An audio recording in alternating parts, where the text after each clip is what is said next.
Hello and welcome to Enough with the Science. I'm Joe. And I'm Senan.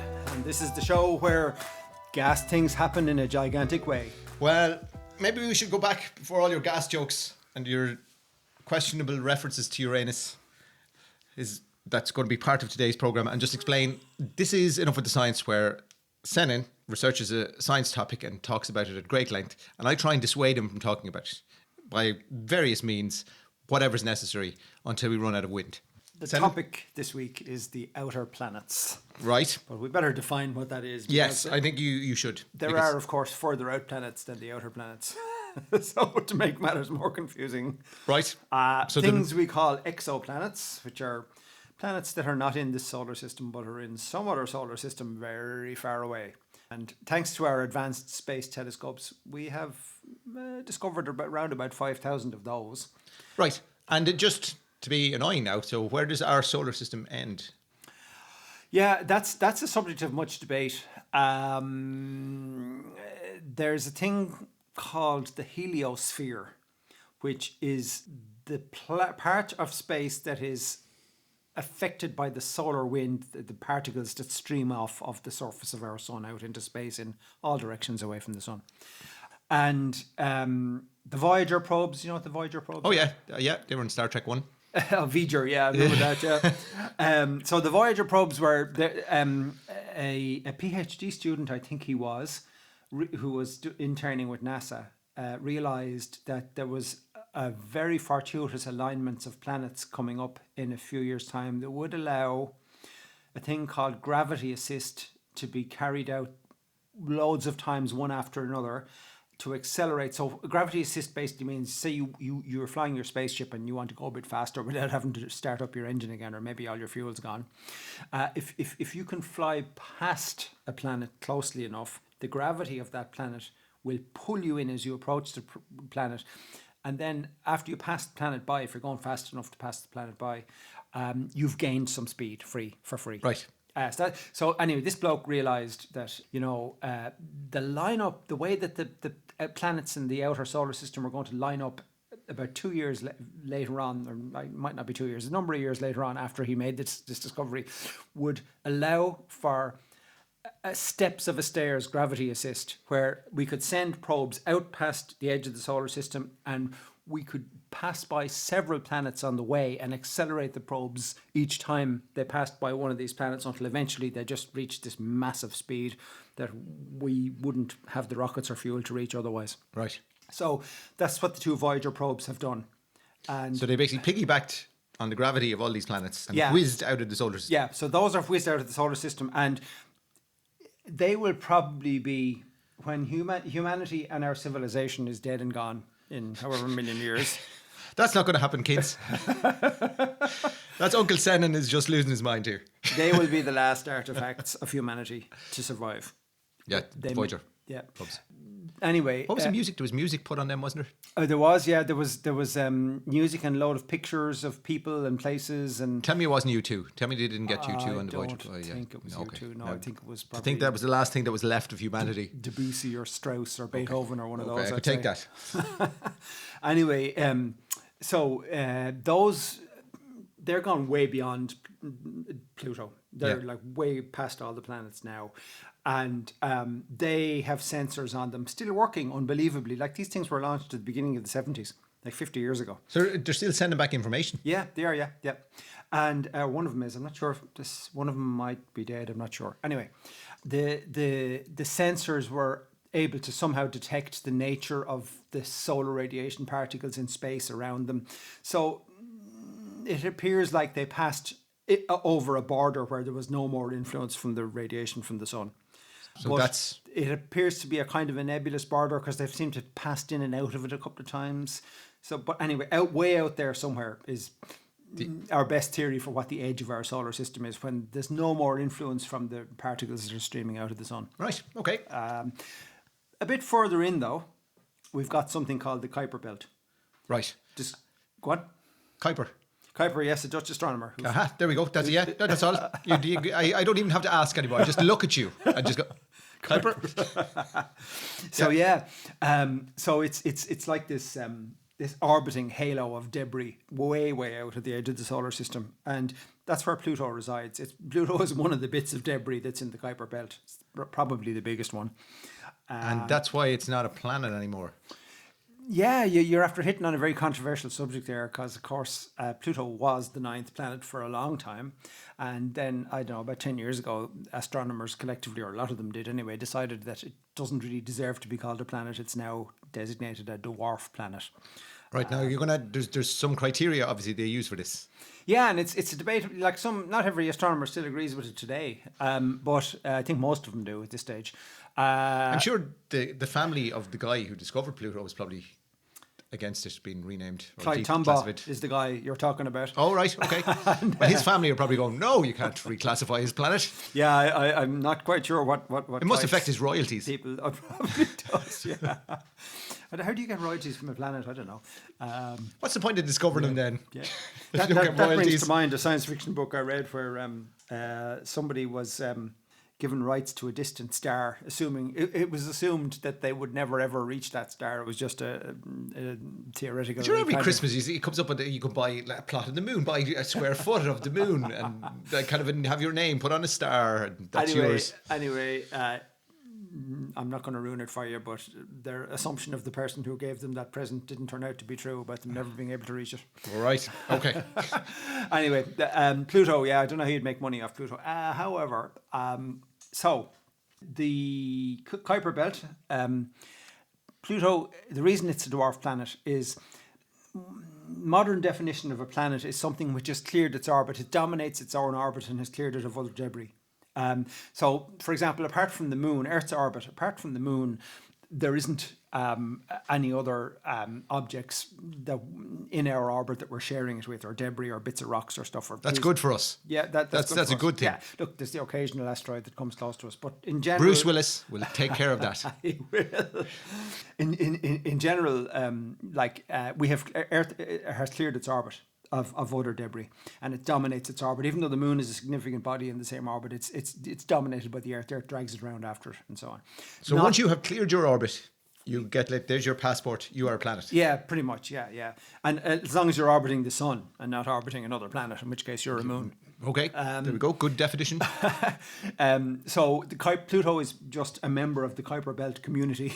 Yeah. There are known to be 4 other dwarf planets out there as well. So they're somewhere in between 500 and 3,000 kilometers in width. These are big enough things, like. They're big, but 500 kilometers. You would imagine a planet is bigger than that. I don't know. In my head, I think 500 kilometers is kind of, isn't it? The difference between a rock. But planets come in all kinds of shapes and sizes. I mean, the planet Mercury is smaller than some of the moons of Saturn. Okay, but that's an inner planet. We're not talking about Mercury this week. So and we'll be talking about Jupiter and Saturn later, and they're monsters. But yeah, so and apart from like those 5 dwarf planets that are in the Kuiper Belt, I mean, there are believed to be about 100,000 objects out there which are more than 100 kilometers wide. So there's an awful lot of stuff out there in the Kuiper Belt. Now it's very hard to see.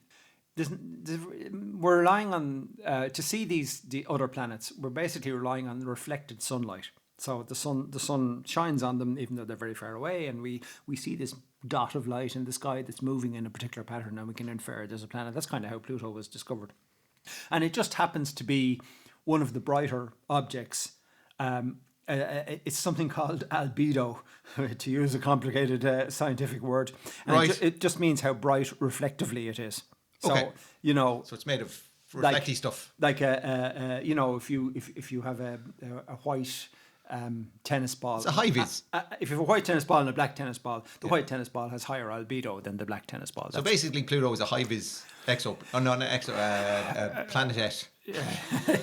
Planetine. Planetine. So that's kind of how we saw it. Most of the other objects out there are not that bright. So the other dwarf planets and other large objects in the Kuiper Belt were not discovered for a long time later after Pluto was discovered. But it's very cold out there. I mean, it's minus 240 degrees. That's jacket. You want jacket and gloves and a hat. Weather. I think you might even need a sleeping bag, or what they call it, a dry robe. You know those. Yeah.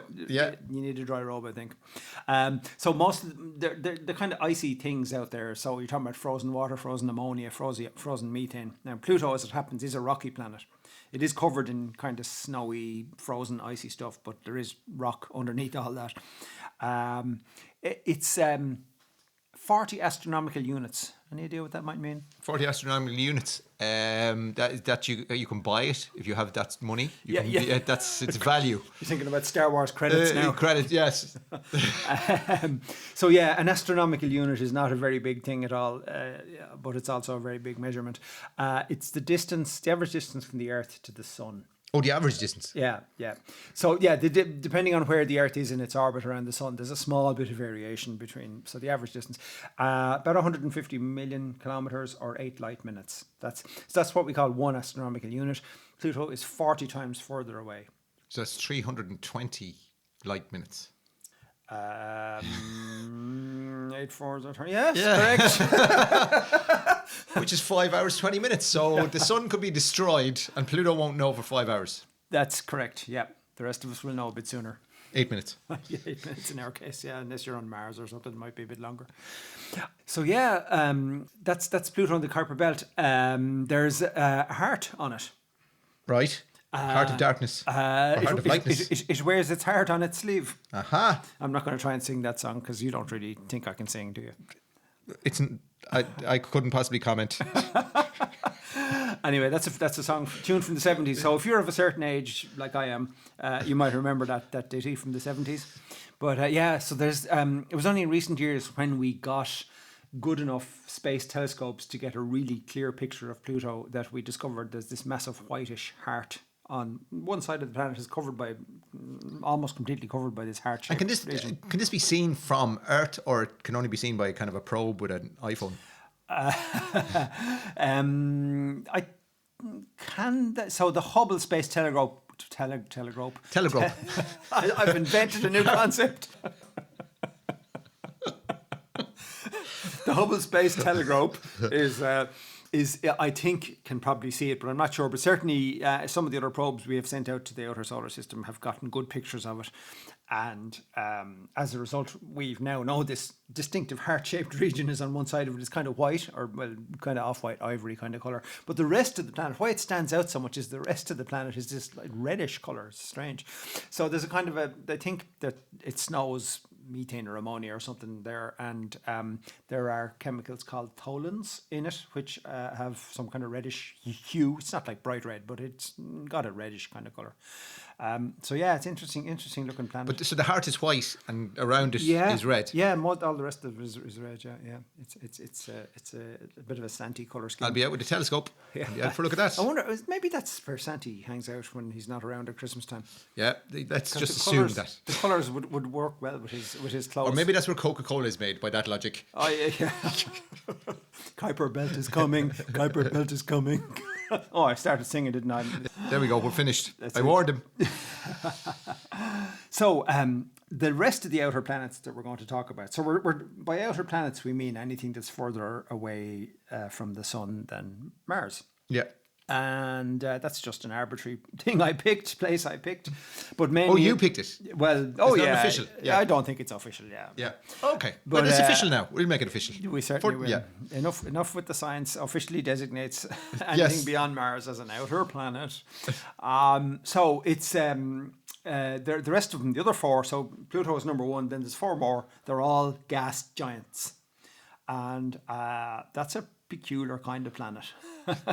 So we're talking about, for starters, they're huge, the gas giants. They're much bigger than Earth. But we're talking about a small rocky core surrounded by a huge atmosphere of gas, much, much deeper atmosphere than Earth's. So our core on Earth is molten. So I imagine... Well, by core... rocky... The rocky part of the planet. The rocky part of the planet. Is molten. In the gas giant? Yeah. Yes, some of the rocky part of Earth is molten. Yeah. Like the bit in the middle yes. is molten lava.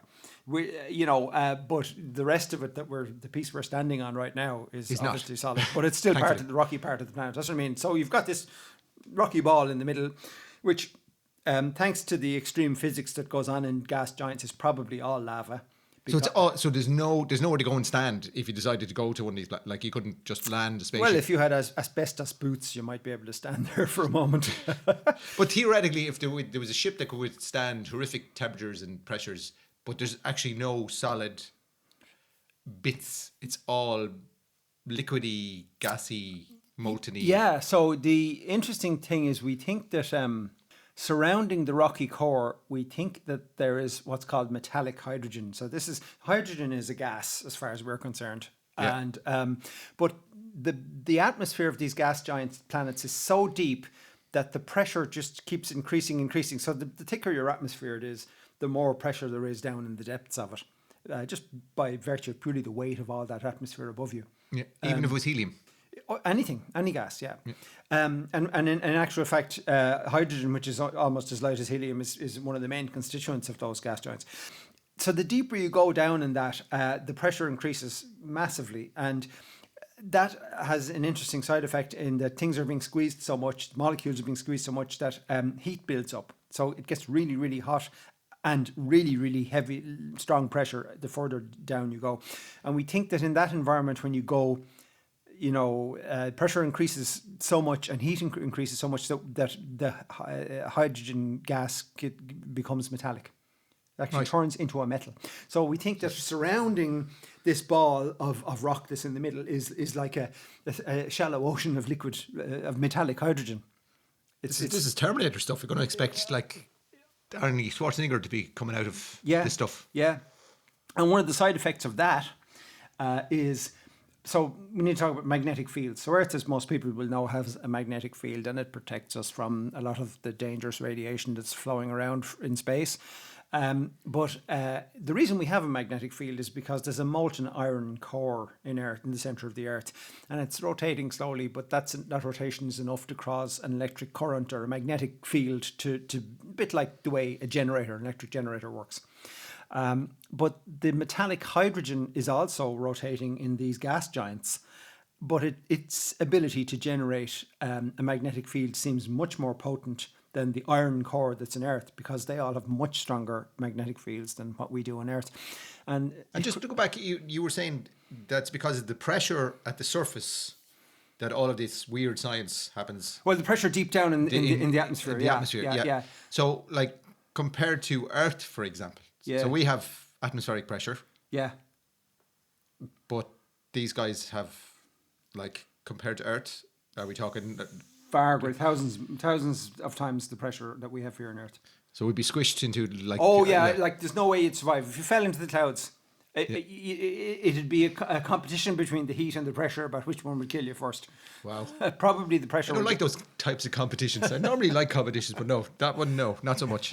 Oh yeah, not considered survivable at all for a living person. Even like we probably couldn't make a ship strong enough to withstand that. But so the Earth's atmosphere is about 100 miles, is it? 100 kilometers tall, roughly, yeah. And for some of these guys, what? Good question. It's in the thousands. I can't remember, but it's probably in the tens or hundreds of thousands. Take for example the real monster out there, Jupiter. I mean, that is 1,300 times the size of Earth. In other words, Earth could fit inside of Jupiter 1,300 times. I mean, you're talking about much bigger. In fact, while we're talking about that monster Jupiter, every other planet in the solar system could fit inside Jupiter. Not the sun, but all the planets could. I'm getting the picture that Jupiter's the big boy. Absolutely. Monstrous. It's huge. So, okay, well, all right, we were at Pluto. What's the next one? Let's run along to... Yeah, so the next one is Neptune. Yeah. So Neptune is 30 astronomical units away from the sun, 30 times further away than Earth. 57 times bigger than Earth. And unlike ourselves with our one lonely moon, it has 14 moons. So you can imagine what the tides on Neptune would be like if there was an ocean there. Wow, there's a question. Talk about a theoretical question. Imagine what the tides would be like if there was an ocean. On Neptune. On Neptune. Yeah, because I mean, you know, our tides are nice and predictable because we have one moon and we can look at the motion of that moon and observe what it does to the sea, and then we can make predictions about the tides. Imagine if you were trying to figure out what 14 different moons were doing. So, lovely blue colour, Neptune, deep blue colour, because of there's a lot of methane in its upper atmosphere, and methane absorbs every other colour except blue, which we know from a previous episode means it looks blue. That makes it easier to see then, obviously, as well, would it? Like, because it stands out. Neptune, well, of course, it's quite big, so it's hard to miss. Yeah. Okay. But yeah, I mean, you know, there's a nice blue glint in the sky if you point a telescope in the right direction. Yeah, yeah. I mean, you wouldn't see it with the naked eye. It's not that close. In fact, none of these that we're talking about today can be seen with the naked eye. Right. Maybe Jupiter. It looks like a star, all right, but you can't really make out that it's a planet. So. I guess we should talk about why do these gas giants even exist in the first place? Yes, we should. Why do these gas giants exist? And I'm here tapping my foot, and he's going to answer that question. He's going to ask that question any minute now. Well, I mean, you're back to fundamentals of the universe. Why does anything exist? So we might as well focus on the existential question about gas giants. Why do we need gas giants? So, before there was ever any planets or even a sun, before our solar system became a solar system, there was just this massive cloud of dust and gas, and it was there as a result of a supernova, which is an explosion of another star that had reached the end of its life. So when it exploded, it spewed all this gas and dust out into this region of space. So gradually over time, some of the dust particles began to clump together, and now you've got a little nugget that has its own little bit of gravity. Not much, but the more mass you put together in one place, the more gravity you get. So that nugget began to attract other bits of dust and gas towards it, and that's how all the planets got formed. Now, the interesting thing is the inner part of the cloud, which we now know as the inner solar system, was where most of the dust was. So that's how the rocky planets are all in the inside, or with the exception of Pluto, are all in the inside of the solar system. Whereas the outer part of that cloud was mostly gas. So the gas giants although all of those gas giants do have a small rocky planet in the middle of them, that was just the seed, the gravity seed that pulled in the gas. So the gas is just held in place by gravity. Absolutely, yeah. And our atmosphere is the same. Like the gravity of our planet is what keeps our atmosphere glued, as it were, to the outside of the planet. Other than that, our air would just go away and we wouldn't have any, like the moon has no air. That's where gas giants came from. And so Neptune. Neptune. So Neptune is the first gas giant coming in from the outside after Pluto. Bonkers winds. It has winds of 2,400 kilometers an hour, we estimate. I mean, those are unimaginable winds. You can imagine what that wind would do to your clothesline with your washing on it. 2,400 kilometers an hour. Yeah. I mean, how? I mean, 200 kilometers an hour here is a very severe storm. Yeah. So multiply that by 24. 10. Yeah. No, by 10. Or by 1 point something. Yeah. Next week we're doing maths. We're going to be talking about maths in next week's program. So why do you get those winds? Well, those gas giants tend to rotate quite quickly, so you have a lot of motion induced in the atmosphere by the rotation speed of the planet. You've also got an awful lot of heat, which generates, like when you heat a gas, you get convection currents in the gas. So the more heat you have, the more convection you get, so that causes stronger winds. Why is the heat there? Because the atmosphere is so thick. In other words, the distance from the top of the atmosphere where space starts all the way down to where the rocky little core in the middle is thousands and thousands of kilometers. So that's a really thick atmosphere. So you have a huge amount of pressure in the lower parts of that atmosphere just due to the weight of gas that's above it. And that pressure, that compression of the gas generates heat. It heats it up. So there's quite a lot of heat. I mean, there's really thousands of degrees. Like in close to the center, the gas that the planet is made of is like 4,000 or 5,000 or maybe 10,000 degrees Celsius, like hotter than the surface of the sun in there. 1 second pizza. In and out. Yeah, very quickly. one fraction of 1 second pizza, I'm thinking. So you also have towards the surface, the viscosity of the gas, the stickiness of the gas is quite low. So all of those things contribute to these really fast winds. I mean, some of those gas giant planets have storms that have been going on for hundreds of years.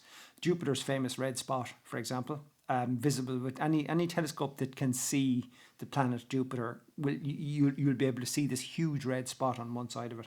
That is a storm which is bigger than planet Earth, and it has been going on for at least 300 years. Like, it's unimaginable, the weather in Imagine these. if you'd planted your holidays there, you'd just be, oh no. You would, yeah. I don't think holidays actually holidays near Jupiter might be interesting. You'd have a lovely view over your head if you could survive all the radiation that's in Jupiter's neck of the woods. Another hypothetical. Imagine if you could survive radiation. And why is the radiation there? Now, it's no harm, since we've mentioned the fact that these gas giants tend to have very strong radiation. They're called radiation belts around them. And the reason for that is they have this real strong magnetic field. Right. That's because they have the metallic hydrogen core. And those magnetic fields are so strong that they're actually able to trap the radiation particles, the high energy particles that are coming from the sun. So there's pockets of this stuff trapped in belts around the planet. Pockets and belts. I'm getting my analogies mixed up here. Anyway. Trousers. They were wearing trousers. They said they have pockets and belts. So radiation trousers they've got. The point is it acts as a trap for radiation, these magnetic fields. And so if you're sending a probe, a space probe, a little robot up there to investigate, what the science around Jupiter or Saturn, it's a real challenge to make it capable of withstanding that radiation. That stuff can fry the electronics, the computers that control our little spaceships. So yeah, it's a very challenging environment around them. Around all of them. Yeah. I think all of them have. Now, look, Jupiter is enormous. It really is the biggest of all of them by far, and its magnetic field and radiation belts are really bonkers. But yeah, they all have quite strong magnetic fields and radiation around them. So we started with Pluto. We came past Neptune. Yeah. Now you're going to do the next planet without any jokes. Before we get on to the anterior next planet, Yeah. We need to talk about one really peculiar thing about Neptune. It is theorized that Neptune might have diamond hailstones. Right. Now I can see why an entire fleet of ships is being prepared to try and mine these planets. Yeah. So the problem is, of course, in order to get at them, you've got to descend into the high pressure zone, because they think that when the methane in the atmosphere reaches, in the deeper parts of the atmosphere, when it reaches the extreme pressures, they think the pressure and the heat is enough to separate out the carbon component and compress that carbon into diamond, because diamonds are made of carbon. Compress that into crystalline carbon, which is what diamonds are. And then they would start falling down in the gravity, but chances are before they actually get all the way to the ground, as it were, the heat and it probably destroys them, probably vaporizes them again. So there's like a diamond rain cycle going on there. We think just this like band of like diamonds like being created and then falling and being destroyed. Yeah. Constantly. And what else goes with a diamond but rings? Nice segue, finally. And Neptune, I know Saturn is the planet that we all consider as the one which has rings, but Neptune actually has its own rings as well. But they're dark in colour, and I've made a mistake. Really, they don't have... Neptune doesn't have any rings. It's Uranus that has the rings. So Neptune, we go back now. So Neptune has the diamonds, but no rings. Yeah, you're definitely going to edit out this bit. No, I'm keeping this. This is staying in.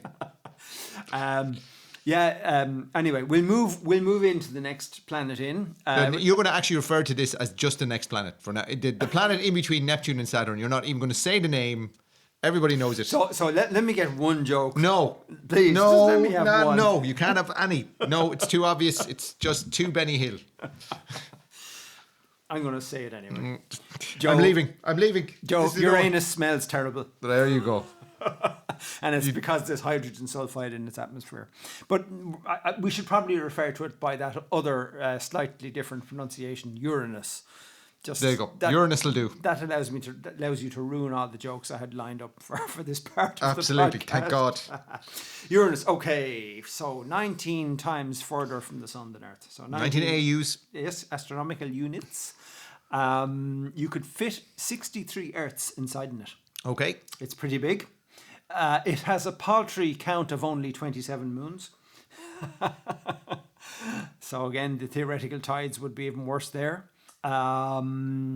Takes it 84 Earth years to go around the sun. So one year. 1 year of Uranus is 84 Earth years.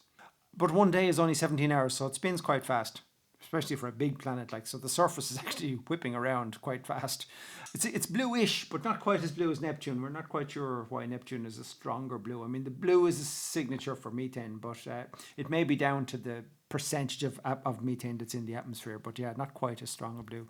And of course, the big piece of weirdness about Uranus is that it's sideways in comparison to every other planet in the solar system. Right. What does that mean? Yeah. What does that mean? Like, yeah, exactly. So, imagine every planet has a pole going through the middle of it, like an axis that it spins around. So we refer to the North Pole and the South Pole because there's like an imaginary pole right through the middle of the planet, and it's spinning like a spinning top on that. So, our North Pole on Earth points in the same direction as the North Pole of every other planet and the Sun. They all point up in the same way that our North Pole points up, right? So they're all lined up.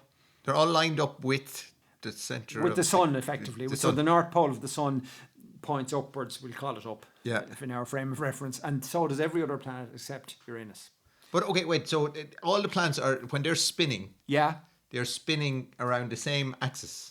They're spinning around an axis that is parallel to the axis of every other planet. Right. So like it's like having spinning tops on a floor. Yes, several They're of them. all. Yeah.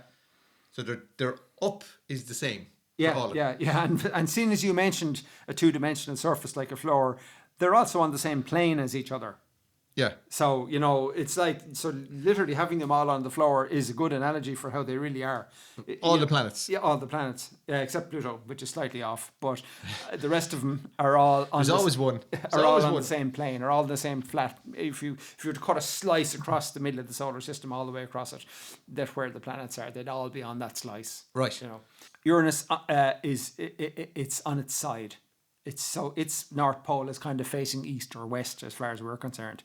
Right. And we're so not quite we're sure. all spinning like tops and it's rolling along the floor, essentially. Essentially, yeah. Well, it's rolling now. The rolling is not causing it to move. Yeah, so the analogy breaks down there, but yeah. And like we don't know, we're not exactly sure why, but I think it's likely that a significantly big planet like something the size of Earth crashed into it at very high speed, and that was enough force to knock it sideways. And its moons and everything go around sideways. Right. So its moons go around with its spin. So I imagine the person who discovered this must have been kind of ridiculed initially, going like every other planet is doing this, and suddenly you find one that's kind of a little bit different. Did you have your telescope turned sideways by any chance? Were you drinking? Yeah, but it's true. It's funny, isn't it? There's all these planets have their own little surprises for us. And Pluto. So Pluto's off the plane. Pluto is no longer on the plane with us. Yeah, Pluto's orbit is tilted slightly off the plane. Yeah. I mean, it still orbits the sun, although it has a weird oblong orbit. So, there's times the distance between Pluto and the sun varies quite a lot depending on where it is in its orbit. So it's not, most of the planets are in circular or nearly circular orbits, but Pluto's is quite oblong and it's off center. So it's a weird bunny, Pluto. Anyway, moving a little further in, we come to Saturn. Very interesting place. 10 times further from the sun than Earth is, 10 astronomical units out. Massive planet. You could fit Earth into it 764 times. Wow, that's some real estate. Yeah, and it's all just gas, or most of it anyway. The rings, of course. Saturn is famous for the rings. And they are quite thin. They're like thin blades made from ice, mostly ice, chunks of ice. Okay, now when you say quite thin, are you talking No more than maybe 50, 100 kilometers wide, which in comparison to the size of the planet is very okay, thin. that's quite thin. Yeah. So they think it's theory. They seem to be mostly made of ice, and theory is that there was like maybe a shower of comets. So a lot of comets are made from ice. A shower of comets came a bit too close to Saturn's massive gravity and got pulled in, and eventually over time, the spin of the planet meant that the gravity kind of funneled them into this flat disk, which matches. So it's essentially around the equator of Saturn. Okay. Is where the rings are. Also, we are very lucky to be alive at a time when we can see them.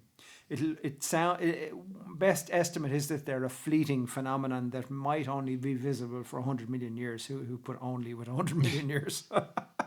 But the point is that, like, you know, the solar system is probably 4 or 5 billion years old. So in the context of that, 100 million years is a tiny slice of time, and they're gradually falling into Saturn. Oh, okay. So they'll be gone. Collapsing. They'll be gone in a while. Yeah. A while, as in 100 million years. A short time. Yeah. There's one real mystery about Saturn. It's got a hexagon storm at its North Pole. So if you look at pictures, these pictures are really weird. You should see them. There's like a hexagon with sharply defined hexagonal sides and corners right around the North Pole of Saturn. And it's a storm. It's a storm, yeah, but it's not like most storms on Earth are circular, or roughly circular. This thing is hexagonal. For some reason, it's taking left turns and left turns and left turns at particular places. The indigenous Saturnians must be wondering why we're not getting their. We've been sending them signals. We've been like we've sent them our favourite shape. We're getting nothing back. I think it must be an alien portal. Yes, that's all it could be. Now it's massive. Also, it's 30,000 kilometers wide, so you could drop the Earth into the middle of it, no problem. Like it's huge, but it's a real mystery why that's there. We knew about Saturn for a long time before we knew this thing existed. It was only when we got a probe into a position above it a bit that we could get a photograph down towards its North Pole. We had this really interesting probe actually that was sent to I think it was around about 20 years ago it was launched, but it was sent to examine the science around Saturn and the moons of Saturn, because Saturn has 274 moons. Right, okay. A little greedy. But Cassini, it was called. It was a real groundbreaking mission. They did some great science. The thing was there for about 10 years, visiting the different moons and then coming close flybys of the planet and in between the rings and everything. Spectacular photographs. And there's one wonderful picture it took where it got on the far side of Saturn from Earth. And you have a picture of Saturn in the foreground and this tiny little blue dot. Oh, this is the blue dot photograph. Yeah, taken by the Cassini space probe. But one of the most fantastic discoveries it made was one of Saturn's moons called Enceladus. So Enceladus is a smallish moon, but it's got a surface that's just a crust of ice. Now, by crust, I mean like maybe 100 kilometers thick of ice. But underneath that, there is a liquid water ocean. So there's the center of the moon, whatever geological processes are going on in the center of that moon, there's enough heat being generated by the geology of the moon to keep a big ocean of water from freezing, even though the surface is frozen. Yeah. But the really cute part was Cassini took photographs with this light from the sun behind the moon, and it showed that there were these geysers of water coming out through cracks in the surface and spraying up into space, like way high up into space. So what they did was they got it to fly through. They got this Cassini probe, which took quite a bit of maneuvering to line it up in a way that it could fly through these geysers in space and sample, using its scientific instruments, sniff what chemicals were in that liquid, mostly water. But there was quite... Did nobody just say, is this risky? Is this like kind of, we don't know what that is? Is it like kind of Cassini melting acid that has been shot out of this? Well, I suppose it was such a weird phenomenon that had not been observed on any other planet or moon anywhere in the solar system. So, it's worth the risk to find out what this stuff is made of. Yeah. And essentially, they discovered there's loads of organic molecules, organic chemistry, diluted or dissolved into that water.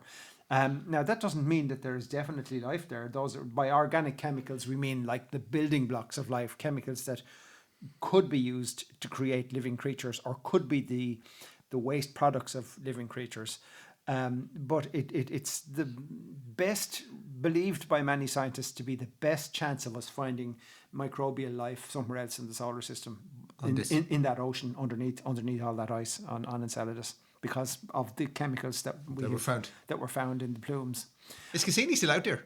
No. So Cassini eventually began to run out of whatever it needed to keep itself alive, battery or fuel or whatever. I think it was probably fuel. Reason to go on. Probably fuel. But it was up there for about 10 years. So anyway, what they did was they really cool. They actually crashed it into the atmosphere of Saturn deliberately, at a kind of a shallow angle, so that it would last for a reasonable amount of time before the pressure and heat and all that got. So they actually got some broadcast. It kept broadcasting until it died somewhere in the atmosphere of Saturn. And they got some interesting science back about analysis of the gas. It was really cool, that mission. Another real cool part of the Cassini mission. There's another moon of Saturn called Titan. Now, it's called that because it's absolutely enormous. It's bigger than Mercury. But Cassini carried a little piggyback robot, another small robot that was hitching a ride on it, and it released that robot near the moon Titan, and the robot landed on the surface of Titan, which is, like, to me, mind-boggling. The idea that we had one robot carrying another robot, and just the right time near this moon of Saturn, which is a long way from here, it released it, and the thing flew down. Glided down, fell down. No, actually, there was parachutes and things. Like, it was a pretty complicated device. Yeah. It made a soft landing. Like, it took photographs all the way down. It made a soft landing in a dry riverbed, and we know it's a dry riverbed because the photographs it took before it landed, we could see the shape of the river and the erosion it caused on the landscape. But once it got onto the riverbed, we could see rounded boulders, which that kind of rounded erosion only happens with flowing water. So, like, except it's not water in this case; it's methane. So Titan has an atmosphere. It has methane and ethane rain. It has rivers made of liquid ethane and methane, and lakes. Like, we can see the photographs that it took on the way down showed us all of that. It's like mind-boggling. This is going on a moon of Saturn, you know. And this little robot is dead now, obviously. Since they flew it into... Oh, the little robot, yes, that didn't last very long. It didn't have the resources, and the atmosphere of Titan is thick, misty kind of atmosphere, very little light out there, very little heat, so it just couldn't survive. But yeah, some really cool stuff out there around Saturn. So finally, we're going to come on to the monster of the solar system. This is your favourite planet, isn't it? This is my favourite planet because it has probably saved us all. It's our saviour. It's our saviour. They should have named it Bruce Willis. Bruce was in that movie. What was the movie? It was about saving the world from an asteroid. Armageddon. Yeah, that was the one. Yeah. So Jupiter is our Bruce Willis, and the reason is this is an absolute monster of a planet. It's 1,300 times the size of Earth. In fact, you could fit every other planet in the solar system inside Jupiter. Not the Sun. The Sun is bigger than Jupiter, but all the planets, yes. And as a result, it's got mind-boggling amounts of gravity at its disposal. So anything that comes anywhere near Jupiter is going to get sucked in, or at the very least deflected rapidly. So you can sometimes get asteroids or rocks flying through space that are going so fast that even Jupiter's massive gravity wouldn't pull them in, but it will deflect them. It will make them change direction. So that is effectively acting as a minesweeper in the outer solar system. So earlier on in the evolution of our solar system, there was an awful lot of asteroids, rocks flying around at very high speed. And Jupiter has hoovered up most of them. And where was it not for Jupiter, our planet would probably have been bombarded by dinosaur killer asteroids far more often than actually happened. So life might have been wiped out by those things. So Jupiter is, definitely my favourite planet. Very good. Do you know it bulges in the middle? It's not perfectly round. And the reason, like myself. The reason is it spins so fast. It has a 10-hour day. Can you imagine a planet that size, 1,300 times the size of Earth, and it's still able to spin that fast that it has a 10-hour day, and it actually bulges a bit in the middle because it's spinning so fast. The numbers are just kind of mind blowing, really. Really, oh yeah, unimaginable to us. I mean, Earth, we consider Earth to be of huge size. Like, you know, how long would it take you to walk around it, for example? But yet it's a baby in comparison to the gas giants. Like, I think the biggest thing about the gas giants, though, is that when I think of a planet, there's a physical surface that you can walk on. Yeah. Whereas with any of these gas giants, it's almost impossible to imagine what that might even look like should it exist. Yeah. Somewhere that there's a hard, like, even though it's a rocky core, but it's not rock. It's molten, steam and gas and probably has a coating of metallic hydrogen around the outside of it. Yeah. So it's almost impossible to imagine that these things, like, their atmospheres are so gigantic, but it's all gas until you get to a certain level, and then some of them have like diamond rain, and then the diamonds explode, and then there's like liquid silver stuff that Terminators come out of, and then it's like hellish at the bottom. And that's the thing. I mean, even the temperature, like in close to the center of them, the temperature is much hotter than the surface of the sun. Like, it's unreal. Yeah, they're scary places. They're not places to go for the weekend, really. No. And the reality is, based on our observations of exoplanets in other solar systems, gas giants seem to be the most common type of planet. Right. So we are hopelessly looking for Goldilocks planet. Oh, an Earth-like planet. Yeah, there are super Earths, they think, where these are planets that are the right distance from their local star, that they would have liquid water, but much bigger than Earth, so much stronger gravity. So if there is life on them, they're big boned, muscular creatures. Or very short. Yeah. 2-dimensional creatures. So I think with like our big, so Jupiter is our planet savior. Absolutely. And we'll have to do the inner planets then next week, are we? We'll do them sometime. I think maybe the listeners have had enough planets for 1 month. You can never have enough planets. So I think that's enough with the science then for this month. I'm Senan, and hopefully we'll see you again next week. I'm Joe. Take it easy.